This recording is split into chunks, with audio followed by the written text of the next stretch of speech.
Hello दोस्तों, हाजिर हूं एक प्यारी सी लव स्टोरी के साथ। आज हम जो स्टोरी देखने जा रहे हैं वो जरा अलग है और थोड़ी सी खास भी है, क्योंकि प्यार में पड़ना कभी कभी आसान हो सकता है, लेकिन प्यार में बने रहना इतना भी आसान नहीं है, क्योंकि आपको ये याद रखना पड़ता है कि आप उनसे क्यों प्यार करते हो। पर दोस्तों, इंसान बहुत ही भुलक्कड़ प्राणी है और साथ ही वो अपनी प्रायोरिटीज बदलता रहता है। क्या आपको भी याद है आप जिनसे प्यार करते हो उनसे क्यों करते हो? अगर आपका जवाब हाँ है तो कमेंट में सिर्फ यस लिख देना।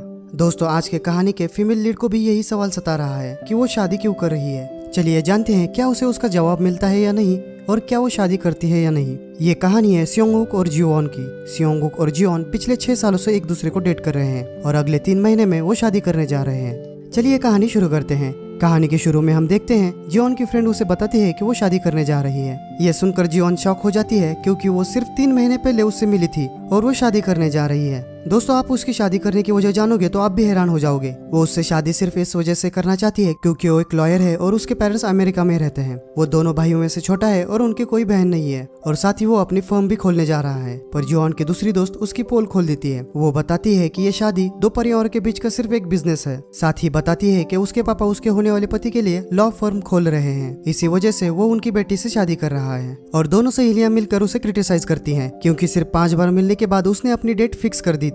साथ ही उसे शादी को अच्छे से निभाने की सलाह देते हैं और डिवोर्स और रीमैरिज से दूर रहने के लिए कहते हैं। पर वो उन दोनों को ही समझाने लगती है कि उन्हें लड़कों के बारे में कुछ नहीं पता। उसका आर्ग्यूमेंट ये था कि अगर आपको पहली बार में कोई पसंद ना आए तो आपको 100 बार मिलने पर भी वो पसंद नहीं आएगा। आगे उनकी बातों से हमें पता चलता है कि जिवॉन के दोस्त को उसका होने वाला पति प्रपोज करने वाला है। ये बात उन लोगों को पता है, पर फिर भी वो अनजान होने का नाटक करने वाली है। तभी वो लड़का गुब्बारे और बुके के साथ अंदर आता है। वो जरा सा क्लमजी होता है। जिवॉन और उसकी दोस्त उन दोनों पर हंसने लगती है। जिवॉन उनकी फोटो लेते समय मन में सोच रही थी, मतलब वो प्यार के बारे में क्या सोचती है ये हमें बता रही थी। जिवॉन कहती है, हम लोगों से प्यार के लिए मिलते हैं, पर शादी सिर्फ प्यार के बारे में नहीं है। जब प्यार रिश्ते के साथ बढ़ता है और उस रिश्ते का परिवर्तन एक रिस्पॉन्सिबल सिस्टम में होता है, उसे शादी कहते हैं। जिवॉन सोचती है कि सिर्फ प्यार के सहारे जीने के लिए जिंदगी बहुत लंबी है और ये हमेशा उतार चढ़ाव से भरी हुई है। तभी उसे सेयोंगुक का मैसेज आता है। दूसरी तरफ हम सेयोंगुक को देखते हैं, जो अपनी कंपनी के कलीग्स के साथ पार्टी कर रहा था। यहाँ हमें पता चलता है सेयोंगुक कंपनी के काम करने के साथ ही एक इंश्योरेंस एजेंट का भी काम करता है एज अ सेकंड जॉब, और पार्टी में भी इंश्योरेंस पॉलिसी बेचने की कोशिश करता है और उसमें वो कामयाब भी हो जाता है। पार्टी के बाद जिवॉन उसे लेने आती है। सेयोंगुक ने ड्रिंक की थी और साथ ही वो थक गया था, तो वो गाड़ी में बैठकर सीधे सो जाता है। इस बात से जिवॉन नाराज हो जाती है, क्योंकि इतने दिनों के बाद मिलकर भी सेयोंगुक उसे एक पल भी नहीं देखता। जिवॉन सेयोंगुक से जानना चाहती है वो क्यों उससे शादी कर रहा है, तो वो एक स्टूपिड रीजन देता है। वो जिवॉन से पूछता है कि रात को रात क्यों कहते हैं, तो जिवॉन कहती है क्योंकि वो रात है। तो सेयोंगुक कहता है कि तो तुम रीजन जानती हो, और फिर से सो जाता है। पर जिवॉन उससे ठीक से जवाब चाहती थी और चाहती थी कि उसका जवाब कन्विंसिंग हो। तो सेयोंगुक जान जाता है कि ये सब उसकी फ्रेंड की वजह से है। तभी जिवॉन सामने पुलिस की गाड़ी देखकर घबरा जाती है। तो सेयोंगुक कहता है कि अच्छा हुआ इस गाड़ी में सिर्फ मैंने ड्रिंक की हुई है। पर जिवॉन का डरा हुआ चेहरा देखकर सेयोंगुक को क्लिक होता है कि कहीं जिवॉन ने भी तो ड्रिंक नहीं की। पुलिस के रोकने पर पुलिस ऑफिसर उसे मशीन में फूंकने के लिए कहता है, पर जिवॉन अपने मुंह पर हाथ रखे हुए मशीन में फूंकने से मना कर रही थी। बहुत देर हो गई थी, तो सेयोंगुक पुलिस ऑफिसर के हाथ से मशीन लेकर जिवॉन को फूंकने के लिए कहता है। पर जिवॉन सेयोंगुक पर ही गुस्सा करने लगती है और उसे पूछती है कि क्यों वो उससे शादी कर रहा है। इन दोनों को झगड़ा देखकर पुलिस ऑफिसर भी परेशान हो जाता है। अगले सीन में दोनों सेयोंगुक के घर आते हैं, जहाँ सेयोंगुक जिवॉन को पिकर ड्राइव करने के लिए डांट रहा था और दोनों छोटी छोटी बातों की वजह से एक दूसरे से झगड़ रहे थे। पर जिवॉन की गाड़ी वहीं पर अटकी हुई थी। वो जाते जाते फिर सेयोंगुक को पूछती है कि क्यों वो उससे शादी कर रहा है। अगले सीन में जिवॉन के घर में हमें पता चलता है कि जिवॉन के पापा नहीं है और जिवॉन ने अपनी शादी के लिए लोन भी लिया है। जिवॉन की माँ उसे बताती है कि रूम साफ करते वक्त उसे उसके पापा की कुछ चीजें मिली है और उसी के साथ एक बैंक का पासबुक भी, जिसमें कुछ रकम है जो जिवॉन के पापा ने उसकी शादी के लिए रखे थे। उसकी माँ उसे उन पैसों से अपने लिए शादी का तोहफा खरीदने के लिए कहती है। माँ के जाने के बाद जिवॉन को उसके पापा की चीजों में एक स्नो ग्लोब मिलता है, जिसे देख उसे अपने पापा की याद आती है। अगले सीन में हम जिवॉन को उसके दोस्त के साथ बात करते हुए सुनते हैं, जहाँ वो बताती है कि इलेसो वेडिंग हॉल, जो एक बहुत ही महंगी वेडिंग प्लानिंग कंपनी है, उसमें अपने शादी का अरेंजमेंट करने का सोच रही है। तभी उसे सेयोंगुक का फोन आता है, तो वो उसे याद दिलाती है कि उन दोनों को आज 12 बजे इलेसो जाना है। पर इस पर सेयोंगुक जिवॉन को चॉइस देता है कि उसे क्या चाहिए, बड़ी शादी या फिर अकाउंट में पैसे। तभी सेयोंगुक अपने कलीग को गाड़ी निकालने के लिए कहता है। इस बात से जिवॉन समझ जाती है कि उसने आज के दिन के लिए छुट्टी नहीं ली और वो भड़क जाती है। अगले सीन में हम देखते हैं जियोन अकेली ही इलिसो पहुंच जाती है, जहां एक वैलेट उसे गाड़ी की चाबी गाड़ी में ही रखने के लिए कहता है, जो उसकी गाड़ी उसके लिए पार्क करेगा। ऐसी सर्विस देखकर जियोन हैरान हो जाती है, पर वो अंदर जाने के बाद इससे भी ज्यादा हैरान हो जाती है, क्योंकि सबसे बेसिक प्लान भी उसके लिए बहुत महंगा था। पर जब वो लेडी उससे पूछती है कि आप कौन सा प्लान लेना चाहोगी, तो जियोन कहती है कि वो वीवीआईपी प्लान लेना चाहेगी, जो इलिसो का सबसे महंगा प्लान होता है। जिसे सुन वो लेडी हैरान होकर जियोन को पूछती है, क्या आपको सच में ये प्लान लेना है? तो जियोन बड़े ही एटीट्यूड में उसे कहती है कि पैसा मेरे लिए हाथों का मैल है। तभी वो लेडी जियोन को 2-3 बार पुकारती है और जियोन अपने सपने से बाहर आती है। जियोन कहती है कि वो ये अकेली डिसाइड नहीं कर सकती और जाते जाते उन्हें पूछती है कि क्या इसमें कोई इंस्टॉलमेंट का प्लान है,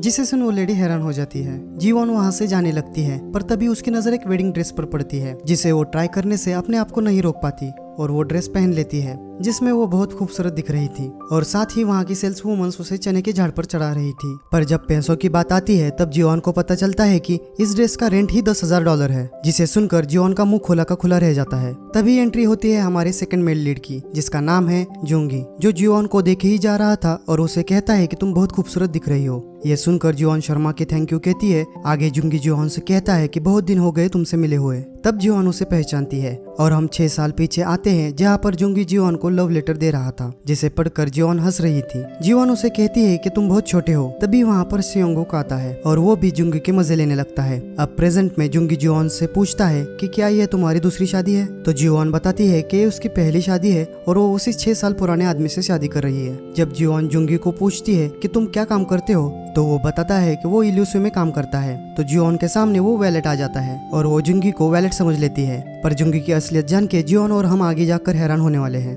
अगले सीन में जियोन और सियोंगुक लंच कर रहे थे। तब सियोंगुक इल्यूसियो के बारे में पूछता है और वेडिंग ड्रेस की कीमत जानकर वो भी हक्का बक्का रह जाता है। जियोन शादी के लिए घर का मोस्ट ऑफ सामान बदलना चाहती थी, जैसे कि रेफ्रिजरेटर, बेड, पर सियोंगुक का कहना था कि वो चीजें इतनी भी पुरानी नहीं है और ये कुछ और साल चल सकते हैं। और वो जियोन को शादी के समारोह को इतना महत्व ना देने के लिए कहता है और शादी को बहुत ही सिंपल तरीके से करने के लिए कहता है। जियोन को सियोंगुक पर और भी गुस्सा आता है, क्योंकि वो शादी की तैयारी में कुछ भी इंटरेस्ट नहीं दिखा रहा था। अगले सीन में जुंगी अपनी पुरानी यादों को ताजा कर रहा था। फ्लैशबैक में हम देखते हैं जुंगी जियोन को प्रपोज कर रहा था। जियोन उसे मजाक में लेती है और उसे कोई और लड़की ढूंढने के लिए कहती है। इस पर जुंगी कहता है कि उसके पास बहुत पैसा है और उसका परिवार बहुत अमीर है। इस पर जियोन कहती है कि मुझे कितना भी पैसा मिल जाए फिर भी मैं दुनिया की सबसे खुश इंसान नहीं बन सकती, और वो जुंगी का मजाक उड़ाते हुए वहाँ से चली जाती है। हम प्रेजेंट में जुंगी को ये सब याद करके मुस्कुराते हुए देखते हैं। दूसरी तरफ जियोन शादी की तैयारियों में लगी हुई थी। वो आईने के सामने जाती है तो उसका प्रतिबिंब उससे पूछता है कि कौन सी चीज तुम्हें नर्वस कर रही है, शादी या शादी का समारोह? सियोंगुक ने पिछले 6 सालों से तुम्हारा साथ दिया है। जियोन उसके पापा की तस्वीर की तरफ देखती है और कहती है कि काश पापा आज मेरे साथ होते, और वो स्नो ग्लोब लेके हिलाती है। जैसे ही वो स्नो ग्लोब हिलाती है उसे नींद आने लगती है और वो सो जाती है। तभी हम देखते हैं कि स्नो ग्लोब चमकने लगता है और हम जियोन के सपने में होते हैं, जहाँ जियोन अपने आप को उसके पापा के आखिरी समय में अपने आप को उनके पास बैठे रोते हुए देखती है। तभी उसकी नींद टूटती है और उसकी माँ रूम के अंदर आती है। उसकी माँ भी जियोन को शादी को इतना बड़ा ना बनाने के लिए कहती है। अगले दिन सुबह जियोन को इल्यूसियो से कॉल आता है कि वो कॉन्टेस्ट जीत गई है और उसे वीवीआईपी वेडिंग इवेंट का गिफ्ट मिला है, जिसे पाकर जियोन लिटरली पागलों की तरह नाच रही थी।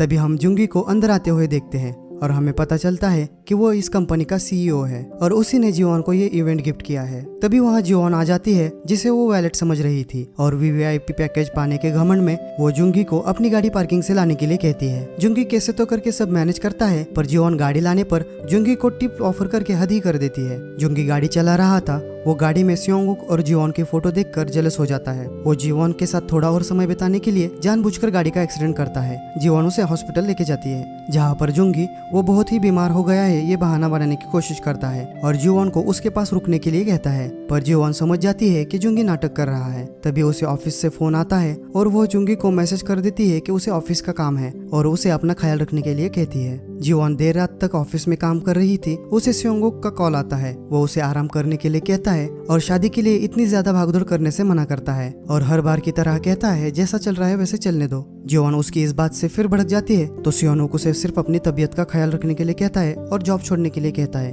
तो जियोंग कहती है कि जब तक जियोंग जो उसकी छोटी बहन है वो अपना ग्रेजुएशन पूरा करके जॉब नहीं करती तब तक नहीं। जियोन अपना काम पूरा करके घर जाने लगती है पर तभी बारिश शुरू हो जाती है पर वो अपना छाता गाड़ी में ही भूल जाती है। वो बारिश की बूंदों को अपने हथेलियों पर ले रही थी तभी कोई उसके सर पर छाता रखता है। वो कोई और नहीं जुंगी होता है जो किसी न किसी बहाने से जियोन से बार बार मिलने की कोशिश कर रहा था। जुंगी उसे अपने छाते के नीचे गाड़ी तक छोड़ने जाता है। दोनों छाते के नीचे बारिश में चले जा रहे थे पर दोनों असहज महसूस कर रहे थे। दोनों थोड़ी दूरी बनाकर चल रहे थे। जियोन देखती है कि जुंगी छाते की एक तरफ से भीग रहा है तो वो जुंगी को कहती है कि वो अकेले जा सकती है पर जुंगी परिस्थिति का फायदा उठाना अच्छे से जानता था। वो जियोन को उसके नजदीक आने की परमिशन मांगता है। जियोन जुंगी के भीगी होने के कारण और कहीं उसे सर्दी ना हो जाए इसलिए मना नहीं कर पाती पर जुंगी इसका कुछ ज्यादा ही फायदा उठाता है और जियोन के कंधे पर हाथ रख देता है और इस बात से जियोन अनकंफर्टेबल फील करती है। जियोन को अब समझ में आता है कि जुंगी की उसके बारे में जो फीलिंग है उसकी वजह से उसे जुंगी को ज्यादा रिस्पॉन्स नहीं देना चाहिए था। तो वो जुंगी को ये बात समझाने जाती है पर तभी एक तेज रफ्तार गाड़ी वहाँ से गुजरती है और रास्ते का पानी जियोन पर उड़ने ही वाला होता है। तभी जुंगी जियोन के सामने आता है और जियोन को भीगने से बचाता है और इस सिचुएशन का फायदा उठाते हुए जियोन को किस कर लेता है।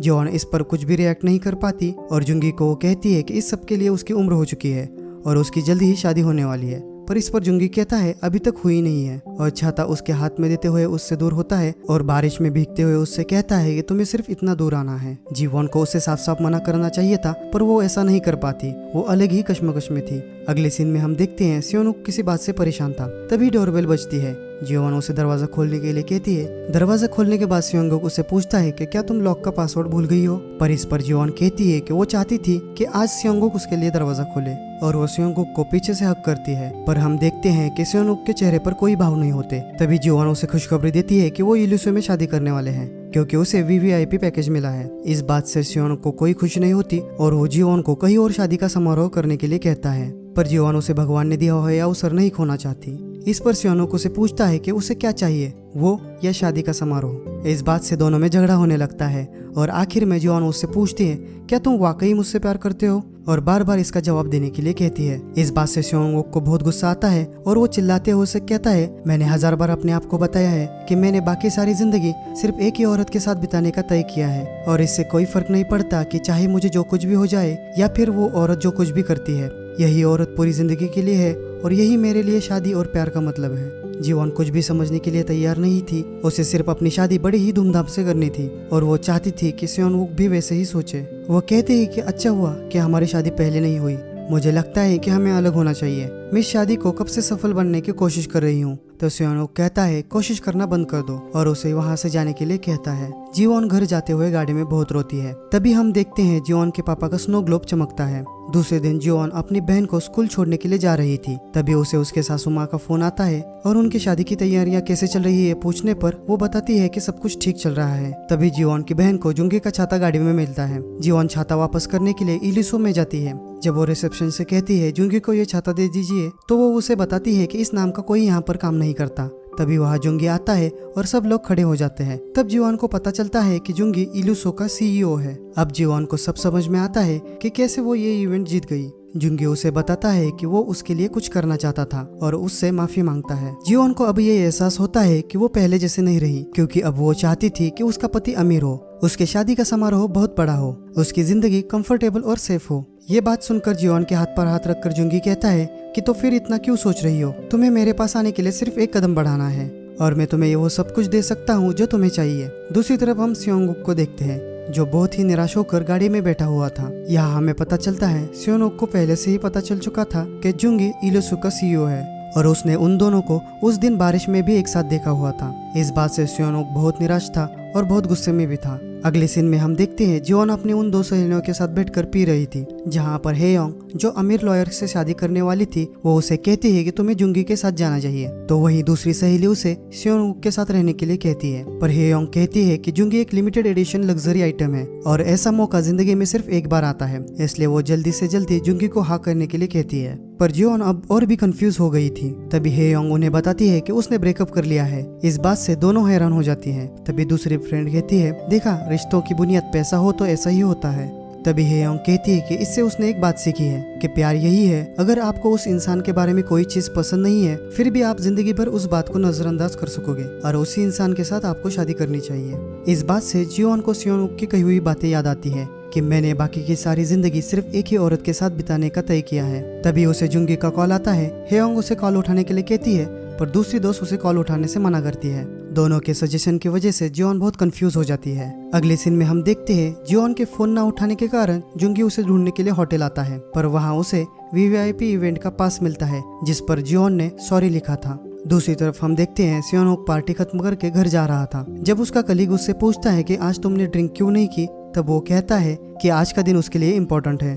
अगले सीन में जियोन देर से घर आती है तो उसकी माँ उस पर गुस्सा करने लगती है और उसे कहती है क्या तुम जानती हो आज कौन सा दिन है, और जियोन के पापा के फोटो की तरफ देखकर कहती है तुम लकी हो, तुम्हारा दामाद है। दोस्तों आज जियोन के पापा की बरसी होती है। जियोन अपनी माँ से पूछती है कि क्या सियोंगूक आया था। इस पर जियोन की बहन कहती है कि उसने कभी भी पापा की बरसी मिस नहीं की और तुम कितनी भुलक्कड़ हो कि तुम वो दिन भूल गई जब पापा हमें छोड़कर चले गए। जियोन को इस बात से बहुत बुरा लगता है और आगे उसे ये भी पता चलता है कि सियोनूक ने उसकी माँ और बहन के लिए उसके घर के पास ही घर रेंट पर लिया है। अगले सीन में जियोन अपने पापा की तस्वीर देख रही थी। तभी उसकी माँ उसके कमरे में आती है। जियोन माँ से पूछती है कि अगर तुम्हें ये बात पहले पता होती कि पापा तुम्हें इतने जल्दी छोड़कर चले जाएंगे तो क्या तुम दूसरे आदमी से शादी करती। इस पर उसकी माँ कहती है कि मैं और भी अच्छी बीवी बनने की कोशिश करती, मैंने कुछ चीजें की होती कुछ चीजें नहीं की होती, पर यही जिंदगी है। माँ के जाने के बाद जियोन उसके पापा की फोटो को देखकर उन्हें याद कर रही थी और वह रोते हुए वहीं टेबल पर सो जाती है। तभी हम देखते हैं स्नो ग्लोब फिर से चमकने लगता है और जियोन सपने में फिर से उसी दिन में जाती है जब उसके पापा का निधन हुआ था और वो अपने आप को उसके पापा के पास बैठकर रोते हुए देखती है। तभी वो देखती है कि उसके पापा उसकी तरफ हैरानी से देख रहे हैं। जियोन की माँ छोटी जियोन को वहाँ से ले जाती है। जियोन के पापा उठने की कोशिश करते हैं। तभी हम सियोनूक को रूम के अंदर आते हुए देखते हैं। जियोन के पापा उसे ही इतनी हैरानी से देख रहे थे। सियोनूक उसके पापा के लिए गिफ्ट लाया था। उस गिफ्ट बॉक्स में वही स्नो ग्लोब होता है क्योंकि जियोन ने सियोनूक को बताया था कि उसके पापा को विंटर पसंद है। और आगे सियोनूक जियोन के पापा से माफी मांगता है क्योंकि उनके इतने बीमार होने पर भी वो उनसे मिलने आया था, पर उनसे अकेले में बात करना उसके लिए बहुत जरूरी था। इस बात से जियोन के पापा जान जाते हैं कि सियोनूक जियोन से शादी करना चाहता है। सियोनूक जियोन के पापा को शादी की परमिशन मांगता है। जियोन के पापा बैठने की कोशिश करते हैं। सियोनूक उनकी मदद करता है। जियोन के पापा सियोनूक का हाथ में लेते हुए बहुत ही इमोशनली उससे रिक्वेस्ट करते हैं कि चाहे तुम उसे भूखा रखो या फिर उसे तकलीफ दो, पर जिंदगी के आखिर तक उसके साथ रहना, यहाँ तक कि उसके मरने के एक दिन पहले भी मत मरना। सियोनूक जियोन के पापा को प्रॉमिस करता है कि वो उनका वादा निभाएगा। ये सुनकर जियोन रोने लगती है। जियोन के पापा सियोनूक के हाथ में लाइटर देते हुए कहते हैं कि सिगरेट पीना बंद कर दो, मेरे लिए तो बहुत देर हो चुकी है। उस लाइटर पर जियोन और उसके पापा की तस्वीर होती है। अगले सीन में हम देखते हैं जियोन के पापा के गुजर जाने के बाद सियोंगूक ने वो सारे रीति रिवाज निभाए थे जो एक बेटे को निभाने चाहिए थे। साथ ही वो जियोन की छोटी बहन का भी ख्याल रखता है। ये देखकर जियोन को और भी रोना आता है। अब वो जान जाती है कि वो कितनी गलत थी और सियोंगूक ने उसके लिए कितना कुछ किया है। दूसरी तरफ हम देखते हैं सियोंगूक जियोन के पापा ने दिया हुआ लाइटर हाथ में लिए उनको दिया हुआ वादा याद कर रहा था। तभी दरवाजा खुलने की आवाज आती है। सियोंगूक दरवाजे की तरफ जाता है तो वहाँ पर जियोन होती है। वो सियोंगूक को कहती है कि अब उसे वो शादी क्यों कर रहा है उसका जवाब देने की जरूरत नहीं है। सियोंगूक को लगता है कि जियोन फिर से वही सब कुछ चालू कर रही है तो वो उसे डांटने लगता है। तभी जियोन रोते हुए उसका हमेशा साथ देने के लिए उसे थैंक यू कहती है और आगे कहती है प्लीज मुझसे एक दिन ज्यादा जीना और जिंदगी भर मेरा साथ देना। और जियोन सियोंगूक को उससे शादी करने के लिए कहती है और नीचे बैठकर जोर जोर से रोने लगती है। सियोंगूक उसे उठाता है और उससे प्रॉमिस लेता है कि वो अपना ख्याल रखेगी और उसकी सारी बातें मानेगी। जियोन रोते हुए सिर हिला के सारी बातों के लिए हाँ कहती है। सियोंगूक उसके आंसू पहुंचता है और उससे किस करता है और इसी के साथ ये लव स्टोरी पूरी हो जाती है। अगले सीन में हम देखते हैं कि दोनों की शादी हो चुकी है। चलिए दोस्तों मिलते हैं अगली एक प्यारी सी लव स्टोरी में।